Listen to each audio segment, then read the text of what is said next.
রবিউল আউয়াল মাসে আমাদের নবীজি জন্মগ্রহণ করেছেন, এই জন্য এই মাসের বিশেষ কোনো ফজিলত আছে কিনা বা এই মাসের বিশেষ কোনো করণীয় আমল আছে কি নেই। রবিউল আউয়াল মাস শুরু হয়েছে। এ মাস আমাদের প্রিয় নবী সাল্লাল্লাহু আলাইহি সাল্লামের জন্ম এবং মৃত্যুর মাস। বিশুদ্ধ মত অনুযায়ী এই মাসেই তিনি জন্মগ্রহণ করেছেন এবং এই মাসেই তার মৃত্যু হয়েছে।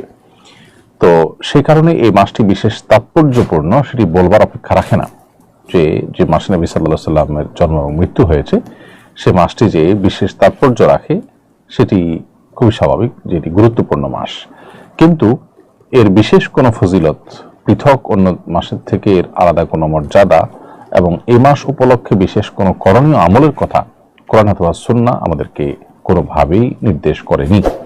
অতএব নবী সাল্লাল্লাহু আলাইহি সাল্লামের জন্ম মাস বা তার ওফাতের মাস হিসেবে এই মাসটি আমাদেরকে হয়তো নবী সাল্লাল্লাহু আলাইহি সাল্লামের কথা স্মরণ করিয়ে দেয়, তার দুনিয়াতে আগমনের কথা, তার ওয়াফাতের কথা আমাদেরকে স্মরণ করিয়ে দেয়। কিন্তু তাই বলে এই মাস উপলক্ষে আমাদের কোনো করণীয় নির্ধারণ কোরআন হাদিস আমাদের জন্য করেনি।